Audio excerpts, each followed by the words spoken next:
بسم اللہ الرحمن الرحیم۔ عن سعد بن ابی وقاص قال لما كان من امر عثمان بن مظعون الذي كان من ترك النساء بعث الیہ رسول اللہ صلی اللہ علیہ وسلم فقال یا عثمان انی لم اومر بالرہبانیہ الرغبت عن سنتی؟ قال لا یا رسول اللہ۔ قال ان من سنتی ان اصلی و انام و اصوم و اتم و انکح و اطلق فمن رغب عن سنتی فلیس منی یا عثمان ان لأہلک علیک حقا ولنفسک علیک حقا۔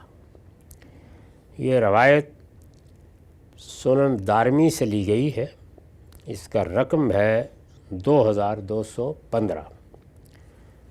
ترجمہ یہ ہے کہ سعد بن ابی وقاص رضی اللہ عنہ سے روایت ہے، وہ بیان کرتے ہیں کہ جب عثمان بن مظعون کے، یہ رسالت مآب صلی اللہ علیہ وسلم کے صحابہ میں سے ہیں،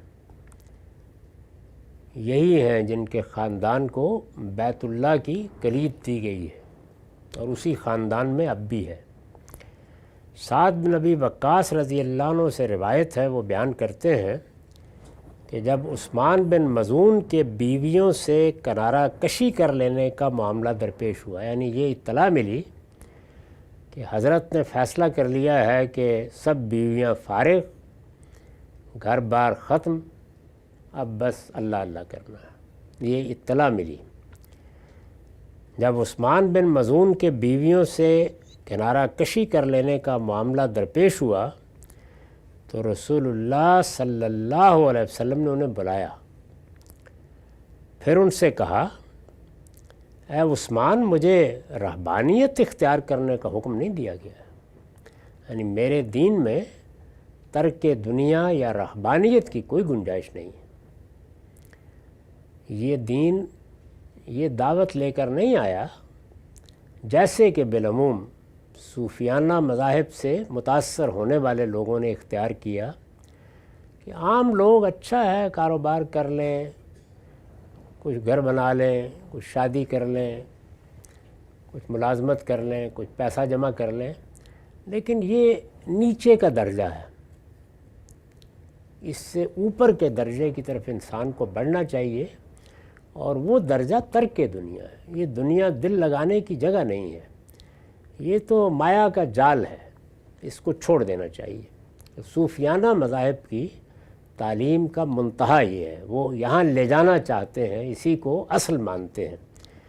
یہی وہ نقطہ نظر ہے جو رہبانیت اختیار کرنے کا ذریعہ بنا، اور خود مسیحی علم کلام میں بھی اسی کو اختیار کر لیا گیا، یعنی ان کے ہاں بھی جب کوئی آدمی آخری درجے میں مذہبی ہوتا ہے تو پھر وہ راہب ہوتا ہے، بڑا درجہ وہی ہے۔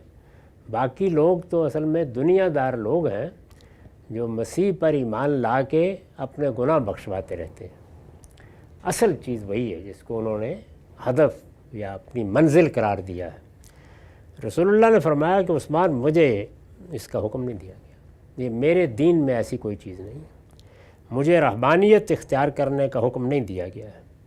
یہ خیال نہ ہو یہاں کہ باقی پیغمبروں کو اس کا حکم دیا گیا، نہیں، سب پیغمبروں کا دین ایک ہی ہے۔ یہ سب چیزیں لوگوں نے صوفیانہ مذاہب کے زیر اثر اختیار کی ہیں، ہمارے ہاں بھی کی ہیں، مسیحیوں کے ہاں بھی کی ہیں، اور دوسرے لوگوں کے ہاں بھی۔ مجھے رہبانیت اختیار کرنے کا حکم نہیں دیا گیا ہے۔ اور پھر ذرا سختی سے پوچھا، کیا تم نے میرے طریقے سے منہ پھیر لیا ہے؟ الرغبت عن سنتی، یہاں دیکھیے جو لفظ سنت ہے یہ اصطلاحی مفہوم میں استعمال نہیں ہوا۔ یہ ایک بڑی غلطی ہوتی ہے کہ جب کچھ چیزیں اصطلاح بن جاتی ہیں تو پھر لوگ ہر جگہ ان کو اسی معنی میں لینا شروع کر دیتے ہیں، جبکہ زبان اس طریقے سے کام نہیں کرتی، اس میں عام الفاظ ہوتے ہیں، وہ عام طریقے پہ بولے جاتے ہیں۔ بعض اوقات انہی لفظوں میں سے کسی لفظ کو اٹھایا جاتا ہے اور اٹھا کر کوئی اصطلاح بنا لیا جاتا ہے۔ تو اب اس کا ایک اصطلاحی مفہوم بھی بن جاتا ہے۔ اس کی بڑی نمایاں مثال دیکھیے نا کہ عربی زبان میں لفظ صلاۃ ہے، جس کو ہم اپنی فارسی اردو میں نماز کہتے ہیں۔ تو صلاۃ کا لفظ عربی زبان میں صرف نماز کے لیے استعمال نہیں ہوتا، اس کے بہت معنی ہیں، یعنی دعا کے لیے، اللہ کی طرف لپکنے کے لیے، کسی شخص کی طرف بڑھنے کے لیے، رحمت کے لیے، بہت سے معنی میں استعمال ہوتا ہے۔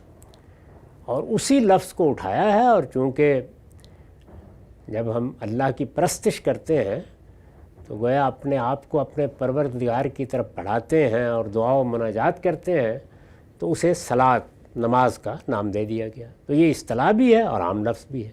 اب قرآن میں یہ ان سب معنی میں استعمال ہوا ہے، تو وہاں آپ یہ نہیں کر سکتے کہ آپ ہر جگہ وہ ترجمہ کر دیں۔ تو سنت کا لفظ بھی ایسے ہی ہے، اس کو اصطلاح بعد میں علماء نے بنایا ہے، پھر اس کی تعریف کی ہے۔ یعنی جب یہ اندازہ ہوا کہ قرآن مجید سے پہلے کے جو احکام ہیں ان کو رسالت مآب صلی اللہ علیہ وسلم کی طرف سے جاری کیا گیا ہے، تو یہ ضرورت پیدا ہوئی کہ اس کو کوئی نام دیا جائے۔ تو اس میں یہ سب سے موزوں لفظ تھا جو اٹھایا گیا اور اس کو اصطلاح بنا لیا گیا۔ جیسے صلاۃ ہی وہ موزوں لفظ تھا کہ اس کو پیغمبروں نے اٹھایا اور نماز کے لیے ایک اصطلاح بنا دیا۔ یا صوم کے معنی تو ویسے عربی زبان میں رکنے کے ہیں، اور یہ گھوڑوں خچروں کے لیے لفظ استعمال ہوتا ہے، لیکن پھر روزے کے لیے ایک اصطلاح بن گیا۔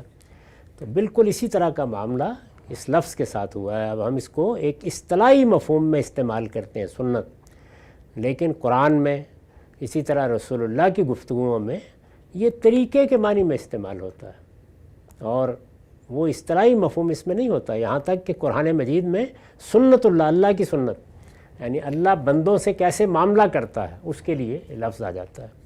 تو یہاں حضور نے بھی اس کو اسی طرح استعمال کیا ہے کہ تم نے تو اس کا ترجمہ طریقہ کرنا چاہیے، کیا تم نے میرے طریقے سے منہ پھیر لیا ہے؟ یعنی جو میرا رویہ ہے کیا تم نے اس کو چھوڑ دیا ہے؟ تو وہ ظاہر ہے کہ متنبہ ہوئے، تو انہوں نے کہا کہ نہیں یا رسول اللہ، ایسا نہیں ہے۔ تو آپ نے فرمایا ان من سنتی ان اصلی، آپ نے فرمایا تو سنو، میرا طریقہ یہ ہے کہ میں رات کو نماز بھی پڑھتا ہوں، و انام، اور سوتا بھی ہوں۔ یعنی یہ نہیں کہ میں پوری رات نماز ہی پڑھتا رہوں۔ و اصوم و اتم، دن میں روزے بھی رکھتا ہوں اور چھوڑ بھی دیتا ہوں، دونوں کام کرتا ہوں۔ و انکحا و اطلق، اسی طرح نکاح بھی کرتا ہوں، اور طلاق کی نوبت آئی تو وہ بھی دوں گا، اس لیے کہ یہ سب انسانی ضرورتیں ہیں۔ تو فرمایا کہ فمن رغب عن سنتی فلیس منی، لہذا جو میرے اس طریقے سے منہ پھیرے گا وہ مجھ سے نہیں ہے۔ یہ سخت تحدید فرمائی کہ میرے طریقے ہی پر رہو گے تو قیامت میں میرے علم کے نیچے اٹھو گے۔ بعض لوگ جو اس طرح کے استدلالات کرتے ہیں کہ اچھا ہی ہے، یہ اچھی بات ہے، اچھے لوگوں نے کی ہے، نہیں، جب دین کی حیثیت سے ہم کوئی کام کریں گے تو سب سے پہلا سوال اپنے آپ سے یہی کریں گے، کیا پیغمبر نے اس کی اجازت دی ہے؟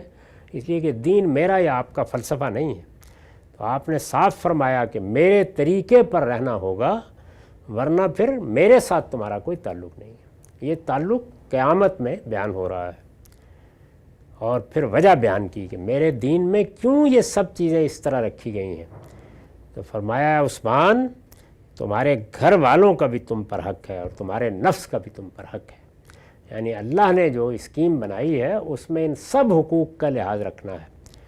چنانچہ میں نے اس پر حاشیہ لکھا ہے، مطلب یہ ہے کہ صرف خدائی کا حق نہیں ہے، خدا نے جن تعلقات و روابط کے ساتھ تمہیں پیدا کیا ہے، یعنی تمہاری ذات، تمہارے ماں باپ، تمہارے اہل و عیال، اعزاء و اقربا اور دوست احباب، ان سب کے حقوق بھی تم پر قائم کر دیے ہیں۔ چنانچہ یہ حقوق اگر پورے توازن اور اعتدال کے ساتھ ادا نہیں کرو گے تو اس کے لیے بھی خدا کے حضور میں جواب دہ ٹھہرائے جاؤ گے۔ یعنی اگر تو صرف اللہ ہی کا حق قائم کیا گیا ہوتا تو پھر یہ بات قابل قبول تھی، لیکن اللہ نے اپنے دین میں ان سب کے حقوق قائم کیے ہیں، ان کو توازن کے ساتھ ادا کرنا ہے۔ یہ میرا طریقہ ہے، اور میرے طریقے پر چلو گے تو قیامت میں میرے ساتھ اٹھو گے۔ تو یہ حضور نے ارشاد فرمایا۔ وآخر دعوانا الحمدللہ رب العالمین.